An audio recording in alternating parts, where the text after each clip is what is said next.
मागच्या काही दिवसांपासून विशाळगडावरचं अतिक्रमण हा मुद्दा जोरदार चर्चेत आहे। कोल्हापूरमधल्या सकल हिंदू समाजाच्या वतीनं विशाळगडाच्या पायथ्याशी महाआरती करत आंदोलन करण्यात आलं। संभाजीराजे छत्रपती यांच्याकडून विशाळगडावरचं अतिक्रमण हटवण्यासाठी आंदोलनाची हाक दिली गेली। या सगळ्या घडामोडींनंतर विशाळगडावरच्या मलिक रेहान दर्ग्याचा इतिहास चर्चेत आला। याआधी झालेली आंदोलनं 2022 मध्ये हटवण्यात आलेली पायथ्यावरची अतिक्रमण यांची चर्चा व्हायला लागली। संभाजीराजे छत्रपतींनी 14 जुलैला विशाळगडावर जाणार असल्याची घोषणा केली। त्यामुळे 14 जुलैला नेमकं काय होणार याकडे सगळ्यांचं लक्ष लागलेलं। विशाळगडावर आणि विशाळगडाच्या पायथ्याला पोलिसांचा फौज फाटा तैनात करण्यात आला होता।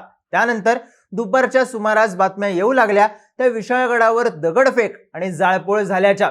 सकाळी 10 ते 11च्या सुमारास संभाजीराजे छत्रपती आपल्या कार्यकर्त्यांसोबत विशाळगडाकडे गेले। त्यानंतर रात्री 2 बातम्या आल्या। पहिली बातमी आश्वासन मिळाल्यानंतर संभाजीराजे छत्रपती यांचं आंदोलन मागे, आणि दुसरी बातमी मुख्यमंत्री एकनाथ शिंदे मध्यरात्री कोल्हापुरात विशाळगडावरच्या परिस्थितीचा घेतला आढावा। पण 14 जुलैच्या दिवसभरात नेमकं घडलं काय? आंदोलन, दगडफेक, जाळपोळ याबद्दल काय दावे केले जात आहेत? संभाजीराजे छत्रपती यांच्यावर गुन्हा का दाखल झालाय? सगळं काही विस्तृतपणे जाणून घेऊयात या व्हिडिओमधून। नमस्कार, मी चिन्मय आणि तुम्ही पाहताय बोलभिडू। रविवारी 14 जुलैच्या सकाळी संभाजीराजे छत्रपती आपल्या कार्यकर्त्यांसह कोल्हापूरमधून विशाळगडाकडे निघाले। ते विशाळगडावर पोहोचण्याच्या आधीच विशाळगडावर दगडफेक झाल्याच्या, जाळपोळ झाल्याच्या आणि काही स्थानिकांना मारहाण झाल्याच्या बातम्या माध्यमांमध्ये प्रदर्शित झाल्या। विशाळगडावर गर्दी जमली होती। काही माध्यमांच्या प्रतिनिधींनी आपल्या गाड्यांवर हल्ला झाल्याची माहिती बातम्यांमधून दिली। त्यामुळे विशाळगडावर तणाव ही सगळीकडची ब्रेकिंग न्यूज ठरली। पण नेमकं घडलं काय होतं? आरोप आणि दावे काय केले जात आहेत? तर माध्यमांमध्ये असलेल्या बातम्यांनुसार रविवारी सकाळी विशाळगडाच्या पायथ्याला असलेल्या गजापूर गावातल्या काही घरांवर दगडफेक झाली, गाड्यांची तोडफोड झाली। काही माध्यमांनी दाखवलेल्या दृश्यांनुसार या गावातल्या काही घरांना आग सुद्धा लावण्यात आली होती। हे सगळं घडलं तेव्हा विशाळगडाच्या पायथ्याशी अनेक लोकांची गर्दी जमली होती।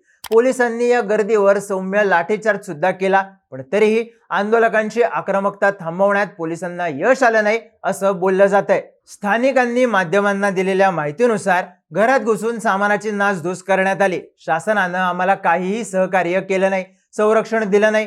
आमचा अतिक्रमणाशी काहीही संबंध नसताना, आमचं गाव विशाळगडापासून 3 किलोमीटर अंतरावर असताना आमच्या घरांवर हल्ला करण्यात आला, गाड्या उलट्या करण्यात आल्या। तर काही स्थानिकांनी या सगळ्या राड्यात आपल्यावर तलवारीनं हल्ला झाला असा दावाही केला। गजापूर हे गाव विशाळगडावर जाण्याच्या मार्गावर येतं। इथल्या मुस्लिमवाडी भागातल्या काही लोकांनी आंदोलनाच्या आधीच घरांना कुलूप लावून दुसरीकडे आश्रय घेतला होता, पण बंद घरांची तोडफोड करण्यात आली। पोलिसांनी गडावर आणि पायथ्याला बंदोबस्त केला होता। अनेक आंदोलकांना त्यांनी पायथ्यावरच रोखलं। पण गजापूरमध्ये कुमक कमी पडली का? अतिक्रमण गजापूर पासून लांब असूनही गावाला लक्ष का करण्यात आलं असा प्रश्न आता स्थानिकांकडून विचारला जातोय। हे सगळं घडल्यानंतरही आंदोलकांचा ओढा विशाळगडाकडे वाढतच चालला होता। संभाजीराजे छत्रपतीही आपल्या कार्यकर्त्यांसोबत विशाळगडावर पोहोचले, पण ते विशाळगडावर पोहोचण्याच्या आधी गडाच्या पायथ्याला असलेली काही हॉटेल्स आणि घरं यांचीही तोडफोड करण्यात आल्याचे, हॉटेल्सवरचे पत्रे काढून फेकून दिल्याचे व्हिडिओ सोशल मीडियावर व्हायरल होऊ लागले। एक सीसीटीव्ही फुटेज सुद्धा व्हायरल झालं, ज्यामध्ये विशाळगडाच्या पायथ्याला आंदोलकांचा आलेला लोंढा पोलिसांना अडवता आला नाही। हातात काठ्या, बांबू अशा गोष्टी घेऊन हे आंदोलक विशाळगडावर गेले। त्यामुळे साहजिकच विशाळगडावरचा तणाव वाढला। जेव्हा संभाजीराजे छत्रपती विशाळगडावर पोहोचले तेव्हा त्यांच्यासोबत अनेक कार्यकर्ते होते। विशाळगडावर पोहोचल्यावर कार्यकर्त्यांशी बोलताना संभाजीराजे छत्रपती यांनी जोवर अतिक्रमण हटत नाही तोवर गडावरून माघारी फिरणार नाही अशी भूमिका घेतली। साहजिकच विशाळगडाकडे येणारी गर्दी आणखी वाढायला लागली। संभाजीराजेंनी गडावर 158 अतिक्रमण आहेत, त्यातल्या 6 अतिक्रमणांचं प्रकरणच न्यायप्रविष्ट आहे। मग इतर बेकायदेशीर अतिक्रमणांवर कारवाई का केली जात नाही?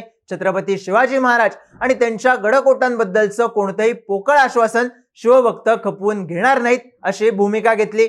जवळपास 6 तास विशाळगडावर तणावाचं वातावरण होतं। या सगळ्या दरम्यान मुख्यमंत्री एकनाथ शिंदे यांनी संभाजीराजेंशी फोनवर चर्चा केली। त्यानंतर मुख्यमंत्र्यांनी दिलेल्या आश्वासनानंतर काही वेळानं संभाजीराजेंनी आपल्या कार्यकर्त्यांसह गड उतरला आणि विशाळगडावरची तणावाची परिस्थिती निवळली। रविवारी सोशल मीडियावर आणि माध्यमांमध्ये विशाळगडाच्या पायथ्याला आणि गजापूर गावात झालेल्या दगडफेकीचे आंदोलनाचे व्हिडिओ व्हायरल होत होते. काही माध्यमांनी आपल्या बातम्यांमध्ये हिंदुत्ववादी संघटनांनी, कार्यकर्त्यांनी ही दगडफेक केली असा दावा केला होता. पण संध्याकाळी सोशल मीडियावर सकल हिंदू समाज कोल्हापूरच्या कार्यकर्त्यांनी काही व्हिडिओ शेअर केले आणि त्यामध्ये रविवारी झालेल्या दगडफेक आणि जाळपोळीच्या घटनांमध्ये कोल्हापूरमधल्या हिंदुत्ववादी संघटनांचा सहभाग नव्हता. हिंदुत्ववादी संघटनांनी रविवारच्या आंदोलनात आमचा सहभाग नसेल असं एकत्रित पत्रकार परिषद घेऊन सांगितलं होतं. गडावर जे गेले होते ते संभाजीराजेंचे समर्थक होते असा खुलासा केला. गडावरून उतरल्यावर संभाजीराजे छत्रपती यांनी माध्यमांशी संवाद साधला. तेव्हा त्यांनी सांगितलं की शिवभक्तांचा आक्रोश बघून सरकारला निर्णय घ्यावा लागला की सोमवारपासून विशाळगड अतिक्रमणमुक्त करायला सुरुवात करणार आहेत. निर्णय घ्यायला उशीर झाला असला तरी सरकारच्या या निर्णयाचं स्वागत करायला पाहिजे. पण सरकारला मला सांगायचं आहे की कुणी खो घातला, कुणामुळे तुम्ही निर्णय बदलला तर तुमची गाठ सगळ्या शिवभक्तांसोबत आहे. मुख्यमंत्र्यांनी ते शिवप्रेमी आहेत हे दाखवून दिलं आहे. त्यांनी आतापर्यंत विविध संघटनांनी केलेल्या कामाचा मान सन्मान व्यवस्थित ठेवावा असंही संभाजीराजे छत्रपती म्हणाले. संभाजीराजे छत्रपती यांच्यासोबतच पोलीस अधीक्षक महेंद्र पंडित यांनीही दिवसभर नेमकं काय घडलं याबद्दल माध्यमांशी संवाद साधला. ते म्हणाले, विशाळगडाच्या अनुषंगाने रविवारी 2 वेगवेगळी आंदोलनं पार पडली. योग्य तो बंदोबस्त पोलिसांनी केला होता. आयोजकांना वारंवार विनंती करण्यात येत होती की हे प्रकरण न्यायप्रविष्ट आहे, शासनाकडून याचा पाठपुरावा सुरू आहे, त्यामुळे तुम्ही आंदोलन मागे घ्यावं. काही विध्वंसक व्यक्तींनी विशाळगडाच्या पायथ्यावर असलेल्या वन विभागाच्या जमिनीवरच्या टपऱ्यांवर काठ्या मारून नासधूस करण्याचा प्रयत्न केला. हे आंदोलन संपल्यानंतर परत जाताना गजापूर ते विशाळगडाच्या मध्ये एक मशीद आणि विशिष्ट समाजाची काही घरं यांच्यावर दगडफेक करणे किंवा जाळपोळ करणे असे प्रकार घडले आहेत. प्रशासनानं या आंदोलनाला परवानगी दिली नव्हती. आंदोलन करून परत जात असताना जे काही नुकसान या मॉबनं केलं आहे त्यानुसार या नुकसानाचे पंचनामे महसूल विभाग आणि पोलीस विभागातर्फे सुरू करण्यात आले आहेत. विशाळगडावरची दगडफेकीची घटना, पायथ्याला आणि गजापूरला झालेल्या घटनांमधल्या आरोपींवर गुन्हे दाखल करण्याची प्रक्रिया सुरू झाली आहे. विशाळगड, गजापूर इथली परिस्थिती आता नियंत्रणात आहे.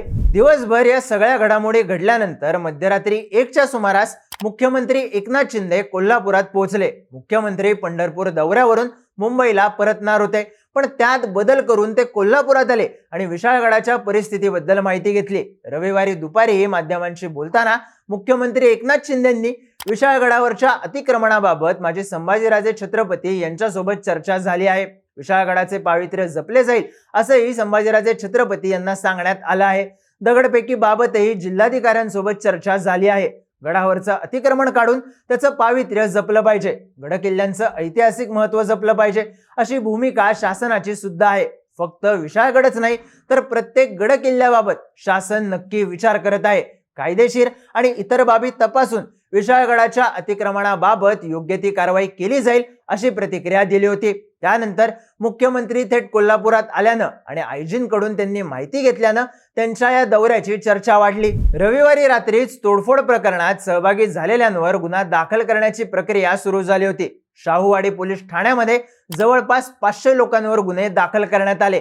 कलम 132, 189(2), 190, 191(2), 191(3), 323, 298, 299, 49, 189(5) यासह पोलीस अधिनियम 37(1) उल्लंघन यानुसार गुन्हे दाखल करण्यात आले आहेत.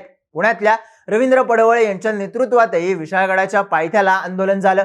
त्यांच्यावर रविवारी रात्री गुन्हा दाखल झाला, तर सोमवारी सकाळी संभाजीराजे छत्रपती यांच्यावर शासकीय कामात अडथळा आणल्याप्रकरणी गुन्हा दाखल करण्यात आला आहे. गुन्हा दाखल झाल्यावर पत्रकार परिषदेमध्ये बोलताना संभाजीराजे छत्रपती यांनी विशाळगडावर दहशतवादी यासीन भटकळ 6 दिवस राहून गेला होता असा खळबळजनक आरोप केलाय. त्यामुळं आता या आरोपांमुळे नेमकी काय खळबळ होणार, संभाजीराजेंच्या या आरोपांची चौकशी होणार का, हे पाहणं महत्त्वाचं ठरणार आहे.